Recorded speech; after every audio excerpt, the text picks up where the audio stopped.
Jasmine Devora. Please come to the office. Jasmine Devora. All right, so on chapter 4-6 here, we've been talking about isosceles and equilateral. That's kind of the two types of triangles we've had. I want to make sure that we know how to cover them, right? And we know kind of the types of problems that are going to be involved. So goals today, we kind of have some of the stuff up here. We're going to go through the properties we did yesterday, right? That was Theorem 410, 411. Those were on isosceles. Those are those isosceles properties. They kind of go hand in hand. One is the original isosceles triangle theorem, and then the other one's the converse of it. So those are two properties about isosceles, and then the corollaries, which are based on equilateral. Okay, and how those works is because they use the previous theorem. That's why they're called corollaries. They're just a follow-up. They use the same setup to actually solve them. The one thing I didn't talk about was the length. If you were to actually try to thoroughly prove these, the length of these proofs are ridiculous. And I'll discuss that today. That was something I had left off from yesterday. Okay, we're going to do a few examples. I think I had 4 problems I picked directly out of your textbook today. And we'll make sure that we cover those. That way you kind of have an understanding, how do we use the stuff we've been learning, for an actual homework problem.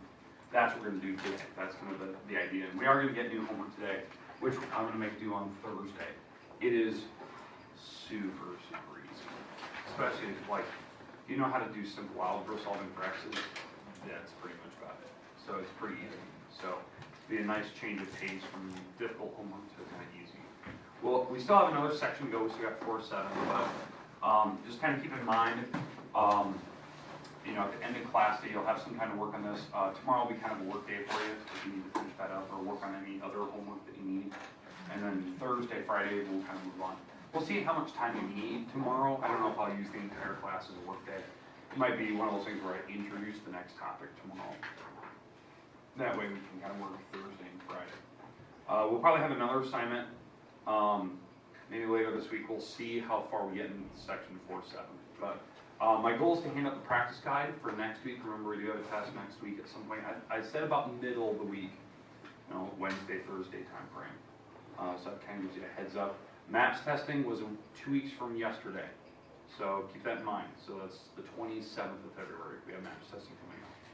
So I want to make sure we can cover that. All right, so let's jump right in. Let's do a quick review. Then we'll get to the new examples today, which I think are pretty easy. I think you'll definitely agree. So what we talked about yesterday, the vocab terms. These are words you definitely need to know, for this chapter, the next chapters. If we have an isosceles triangle, or I guess equilateral as well, the legs are the walls that match.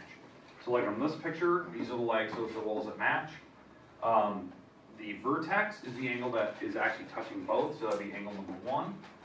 The base obviously is labeled, that's the random third wall. Now if it was equilateral, the base would actually be the same as the 2 legs. And then the base angles are on an isosceles triangle, the 2 angles that match. They're across from the legs. They touch the base, obviously. Okay, now, the properties we discussed go off of these terms. So I know the first theorem we had, the first property that was Theorem 410, talks about if, the legs match, then the base angles match. And vice versa. 411 said the base angles match, then the legs have to match. Then we went into equilateral. So let's go through those properties real quick. I'm just going to click through them really fast. So Theorem 410 we talked about yesterday. 2 sides match. They're congruent to each other, then the angles opposite of them have to match. So it was like this. So AC, that wall is matched to BC, then angle 1 and 2 had to be the same. Now, we call that the isosceles triangle theorem. That was from yesterday. Okay, the other thing we talked about was Theorem 411. This is the perfect converse of this. Now they talk about if the base angles are congruent, then the sides opposite of them have to be congruent. So it was a picture like this, and we talked about how to prove that. And in fact, we talked about different ways to prove it depending on what the author was, or who the author was, I should say. Then this is the converse of the isosceles triangle theorem. I should move that up. I realized it was too low. All right. And now from these, we got into the equilateral properties, right? That if you had an equilateral triangle, then it's also equiangular. So, because it went off of the idea of isosceles. In fact, I kind of discussed it out loud yesterday. We did kind of a paragraph idea where I just kind of discussed how would you actually prove this? I didn't actually tell you how many lines it would take. It is a ridiculous amount of lines to prove this corollary. Because the goal is, you have to prove it both directions. So you have to do one part of the proof where you have to start with the walls being matched and prove all the angles match. That's one proof. Then you have to go the second route where you have to prove if you start with the angles, you can prove the walls. So it's like you're doing Theorem 410 and 411 back to back. So you're doing two proofs, but you have to do it for all three walls, all three angles. So in theory, if I started with this, starting with the walls matching, then I could prove that the two angles match using Theorem 410, right? That takes about 4 or 5 lines. Then I have to do it for this way, proving two walls, the two angles match. Then I would have to do it by this method. Two walls match, two angles match. That's like 15 lines right there. Then that eventually proves that yes, all the angles match. Then I would have to go the other route. And I do another 15 lines starting with the angles and then telling me if the walls match. It's actually like a 30-line proof. It is one of the longest ones you'll ever see to definitively prove it. Everything is the same without using a previous theorem to do it. It is super long. I remember doing it in college with the professor wanted you to write it a lot. It was one of our homework problems. It was ridiculously long. So, I'm not going to make you do that. But again, we call it the equilateral triangle corollary. Corollaries, again, are follow-ups to theorems. They're nothing like new. They just basically talk about using a previous theorem to prove this. So it's equilateral. And then we had the second one, which is corollary 4. It talked about if you had an equilateral triangle, then the angles have to be 60s, right? We did, I think, the algebra yesterday where I put x's in all the corners, and you added all 3 x's together, you set it equal to 180 because that's what triangles add up to be. That was one of our first theorems. And you divide by 3, and all of them should be 60. Again, the name of this corollary is again called the equilateral triangle corollary because that's the 2 properties we had. All right, questions with the properties we discussed yesterday. I think today, as you're kind of working, once I hand out homework today, I'm going to make sure that the PowerPoint from yesterday is online in case you want to look at that or download it. Video is online already. It's just I don't think I attached it to the website, but I'll do it as you guys are working, so it should take only a matter of minutes. All right. But let's talk about some examples today. I want to talk about how do we use these properties we've discussed, all 4 of these. So here's the type of problem that I want you to know, right? Find the measure of the following angles. So this is, you'll have a couple of these. I think if I looked in the book, I think you had like 4 of these. Or they give you a picture like that, and it, some type of triangle. So when you look at that picture, what type of triangle is that? It's isosceles, right? 2 of the walls match. So then that means 2 angles have to match. And they want you to find one of them. They want you to find SRT. SRT, that is this angle up here. They want you to find it. Well, the thing is, knowing that it's isosceles, these 2 angles have to be the same. So we can put x's here. They have to be the same angle. They're the base angles. This is actually the base over here. How we know that's the base? It's the 3rd wall that doesn't match. So those are the base angles. So what do triangles have to add up to be? 180. So you have x plus the 50 has to equal 180, and then you solve, right? You'd subtract the 50 across, so that's 2 x's equals 130, and then you divide by 2. So 130 divided by 2, you get something like 65.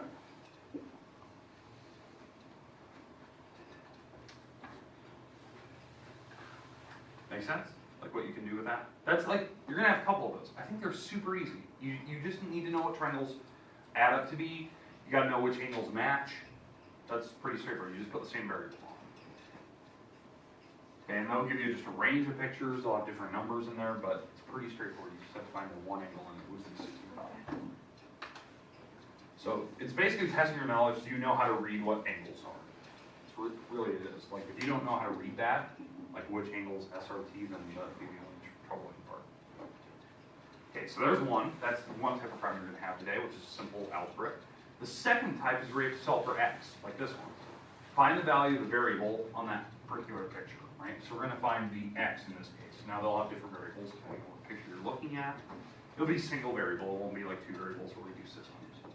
We had those sections before, but so solving for x. So By looking at this picture, it's going to be some type of equilateral or isosceles triangle. So on that picture, it's isosceles, right? That these two walls are actually matching. They're both 8s. So if those two walls match, what can you tell me about the angles across from them? Yeah, this angle has to equal that one. So 4x minus 2 has to equal to 62. Without knowing like which angles are the base angles, you wouldn't know that you could set those two equal to each other. Because if they accidentally put the 8 over here, then this is 8 and 8, so this would be 62 and 62, so you'd have to figure out what's left of the triangle. But since these match, you could actually set them equal, because 62 has to equal to 4x. So you'd add the 2 across, which would be 64, and divide by 4, which is something like 16.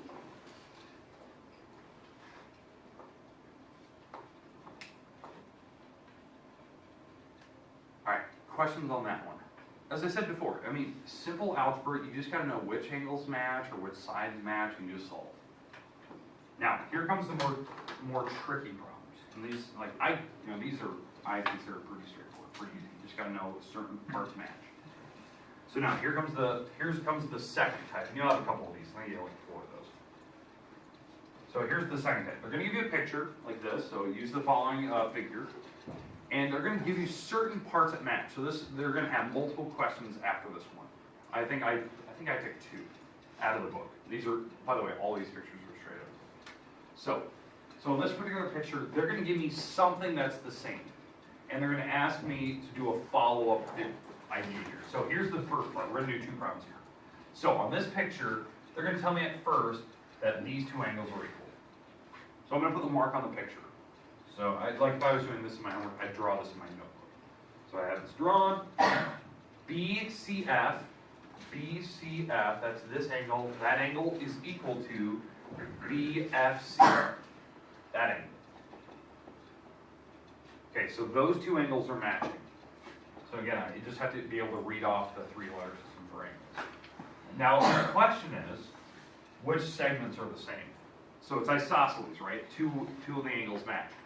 Which are the 2 walls that match? So can somebody name one of the walls? It's got to be a wall, so it's got to use 2 letters. BC, that's one of the walls. Yeah.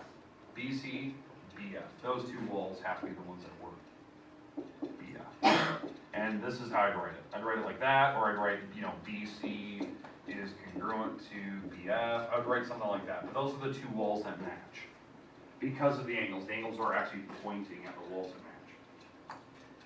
Now, that's a small one, right? That's using one of the smaller triangles. Now let's do a second one where maybe they pick something a little bit bigger. And again, they just have to give you 2 parts that match. So here's the second question. We're given 2 walls. FA matches AH. So let me draw that in here. So AH is this wall. FA is this wall. So now the question is, which angles match? So they give you walls, right? They give you this wall and this wall. So what are the angles that they're pointing at? Yeah, F and H, right? Those two angles. It would be this angle here and this angle. Now the problem is, you can't just write F and H. You have to give me the 3-letter system. This picture is very complicated. There's a lot of angles coming off of the F. So when we write F and H, we have to use the 3-letter system. So AFH, that is equal to, that's this angle here, it's A to FH, AHF. AHF. So that'd be those 2 angles. Because again, the walls point at it. So again, they can use a big picture to do that. Does that make sense of what they're going to ask you for? There'll be multiple questions. It'll be a picture very similar to this. And they'll ask you, name certain parts. So they have to give you something. So they give you walls, they're probably asking for angles. So they give you angles, and they're asking for walls. Again, you just have to give me the letters, give me the correct symbols. So if you're giving me angles, try to use the 3-letter system today. Unless the picture is really simple looking, then you can do the single letters. All right, last picture, I swear. Last picture. So here's my picture, right? Now obviously it looks like a right triangle. It's not. It's got a 92 degree. In fact, it's got a lot of isosceles in And the question is, can we figure out what the remaining angles are? So find, this angle, CAD. So C to A to D, that's this angle up here. That's the smaller angle. Can we find it? Okay, can we find ACD, this angle? So these two. Can we find another one, which is ACB? So can we find that angle? And then the last one, ABC. There is a way to do this. And it doesn't matter how we go through it, but again, this is the type of picture they give you. The only thing you need to know is that when you have isosceles, which we have, in fact we have a lot of isosceles triangles here, that certain angles have to match. Like on this, I'm gonna go with the smaller triangle here. These two walls match, so that forces these two angles to be the same. So in fact, the first two questions I asked you, these two angles, CAD and ACD, those are actually the same angle. So I would just put X's in those corners, add it with the 92, and that should equal 180, because that's just a triangle. So that's 2X's plus 92 equals 180. I'd subtract this across, get 88, and divide by 2. So my X would be a 44. That'd be the angles here in the corners.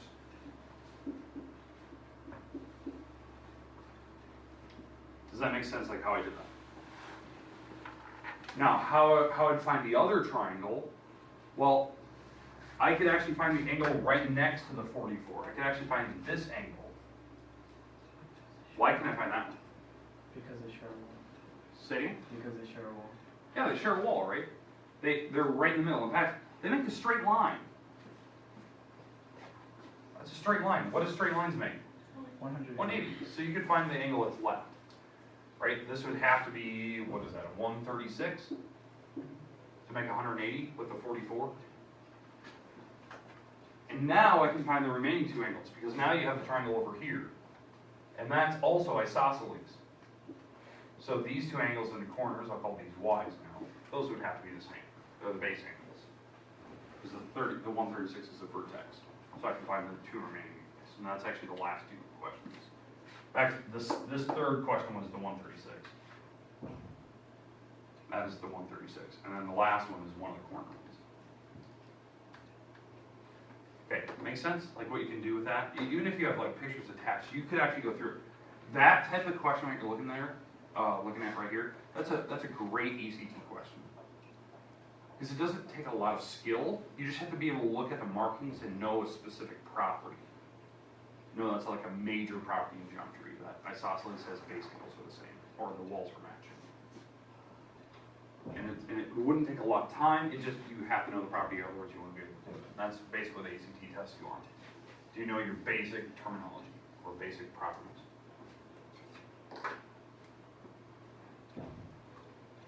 Okay, homework today. Homework, remember, it's due on this Thursday, so that's in a couple days. The reason I made it due then, it's easy. You're just finding X's, you're finding Y's. You're not doing any proofs, none at all. But here's your homework. It's page 289. There's a couple pages after that. You're doing 1 through 6, 9 through 12, and 15 through 22. I'll leave that up there. You have plenty of time today to actually work. I have this itching feeling you'll probably get it done today. So the rest of the time is yours. If you have not turned in your page 271, 280, and 278, that is technically late, but get it turned in.